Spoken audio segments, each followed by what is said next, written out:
अब हम आपको ब्रिटेन से आई एक खबर के बारे में बताना चाहते हैं। ब्रिटेन के प्रधानमंत्री बोरिस जॉनसन ने शनिवार को गुपचुप तरीके से तीसरी शादी रचा ली। महत्वपूर्ण बात यह है कि ब्रिटेन में लगभग 200 वर्षों के बाद ऐसा हुआ जब किसी प्रधानमंत्री ने इस पद पर रहते हुए शादी रचाई है।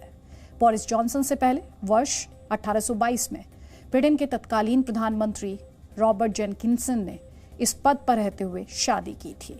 इसलिए आज हम ब्रिटेन की इस ऐतिहासिक शादी का भी आपके लिए विश्लेषण करेंगे। बोरिस जॉनसन की कैरी सिमन्स के साथ ये तीसरी शादी है। हालांकि कैरी सिमन्स वर्ष 2019 से ही ब्रिटेन के प्रधानमंत्री आवास में बोरिस जॉनसन के साथ रह रही हैं। दिलचस्प बात यह है कि ब्रिटेन के इतिहास में बोरिस जॉनसन अकेले ऐसे प्रधानमंत्री हैं जो बिना शादी किए प्रधानमंत्री आवास में अपनी मंगेतर के साथ रहे। जून 2019 में पहली बार बोरिस जॉनसन और कैरी सिमन्स के रिश्ते की खबरें सामने आई थीं।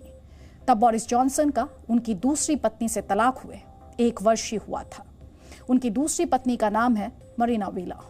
बोरिस जॉनसन और उनकी शादी 25 वर्षों तक चली थी और उन्हें दूसरी पत्नी से 4 बच्चे भी थे। यह रिश्ता काफी मजबूत माना जाता था। यही नहीं, वर्ष 2013 में कोर्ट के एक फैसले में ये बात सामने आई थी कि शादी के बाहर भी बोरिस जॉनसन के कई महिलाओं से संबंध हैं और उनकी एक संतान भी है। हालांकि तमाम बातों के बावजूद उनकी दूसरी शादी नहीं टूटी, जबकि ये वही समय था जब कैरी सिमन्स की उनसे मुलाकात हुई। कैरी सिमन्स 2010 से कंजर्वेटिव पार्टी की सदस्य थी। जब वर्ष 2012 में बोरिस जॉनसन ने लंदन के मेयर पद का चुनाव लड़ा तो वो उनके लिए प्रचार कर रही थी। हालांकि दोनों ने सगाई 2019 के अंत में की और शादी से पहले उनका एक बच्चा भी है। बोरिस जॉनसन और कैरी सिमन्स की उम्र के बीच 23 वर्ष का अंतर है। ब्रिटेन के प्रधानमंत्री की उम्र 56 वर्ष है और उनकी पत्नी की उम्र 33 वर्ष है।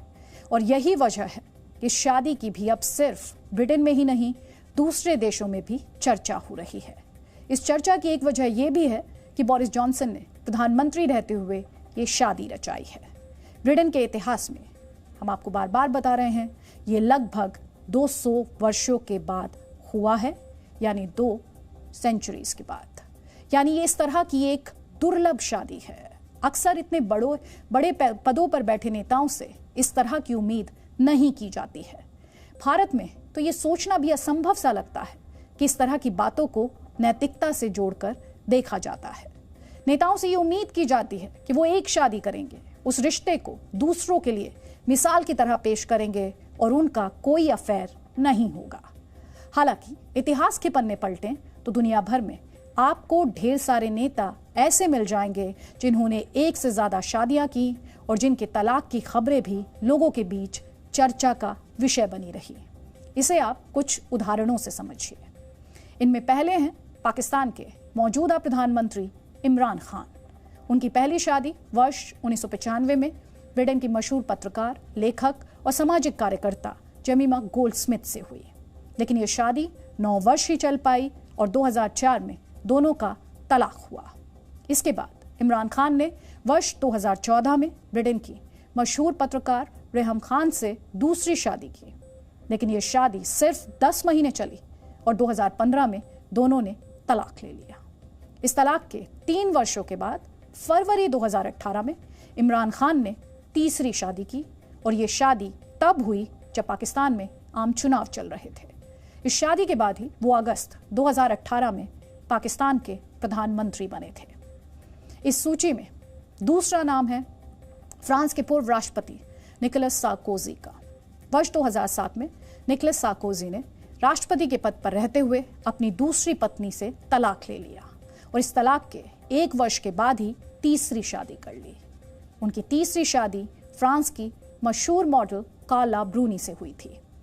दक्षिण अफ्रीका के पहले अश्वेत राष्ट्रपति और रंगभेद के खिलाफ लंबा संघर्ष करने वाले नेल्सन मंडेला ने भी अपने पद पर रहते हुए वर्ष 1996 में अपनी दूसरी पत्नी से तलाक ले लिया था। दिलचस्प बात यह है कि नेल्सन मंडेला अपनी दूसरी शादी के 5 वर्ष के बाद ही वर्ष 1963 में जेल चले गए थे। उन्हें जेल से छुड़ाने के लिए उनकी दूसरी पत्नी ने काफी संघर्ष किया था। ये शादी 38 वर्षों तक चली। जिनमें से 27 साल नेल्सन मंडेला ने जेल में बिताए। लेकिन जब वो जेल से आए तो उसके कुछ वर्षों के बाद उन्होंने अपनी दूसरी पत्नी को राष्ट्रपति के पद पर रहते हुए तलाक दे दिया। नेल्सन मंडेला ने वर्ष 1998 में इस पद पर रहते हुए तीसरी शादी भी की। न्यूजीलैंड के प्रधानमंत्री जसिंदा आर्डर्न भी इस वर्ष शादी करने वाली हैं। उनकी उम्र 40 वर्ष है। ये उनकी पहली शादी होगी।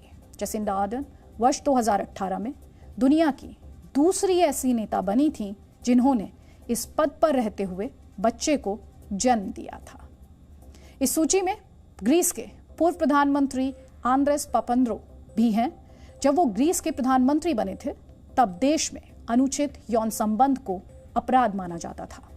प्रधानमंत्री बनने के बाद उन्होंने सबसे पहले इस कानून को बदला और फिर वर्ष 1989 में अपनी 38 वर्षीय शादी से अलग हो गए।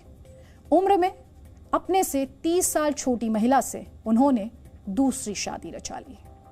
हालांकि महत्वपूर्ण बात यह है कि हमारे देश में इस तरह के उदाहरण नहीं मिलते। भारत में कभी किसी प्रधानमंत्री ने इस पद पर रहते हुए शादी नहीं रचाई और ना ही हमारे देश में कोई ऐसा नेता प्रधानमंत्री रहा है जिसने 2 शादियां की हों, क्योंकि भारत में नेता नैतिकता के बंधन से बंधे होते हैं। ऐसा कहा जाता है कि एक नेता को ये सब शोभा नहीं देता। बड़ी बात यह है कि भारत में नेताओं को उनके निजी जीवन के आधार पर ही लोग परखते हैं। हालांकि कुछ मुख्यमंत्री जरूर ऐसे रहे जिन्होंने एक से ज्यादा शादियां की। इनमें तमिलनाडु के पूर्व मुख्यमंत्री एम करुणानिधि हैं। उन्होंने 3 शादियां की थी। कहने का मतलब ये कि इस मामले में भारत की राजनीतिक संस्कृति काफी शालीनता से भरी है और यहाँ नेताओं के लिए उनका निजी जीवन ही उनका सबसे बड़ा सर्टिफिकेट होता है। आपने कई लोगों को ये कहते हुए सुना होगा कि जब नेता अपने निजी जीवन में सही नहीं है तो जनता के लिए कैसे कुछ सही कर पाएंगे। भारत की संस्कृति इस मामले में बिल्कुल अलग है, लेकिन दूसरे देशों में ये कल्चर बहुत लोकप्रिय है। Presenting B News app available on Google Play and App Store. Download it now.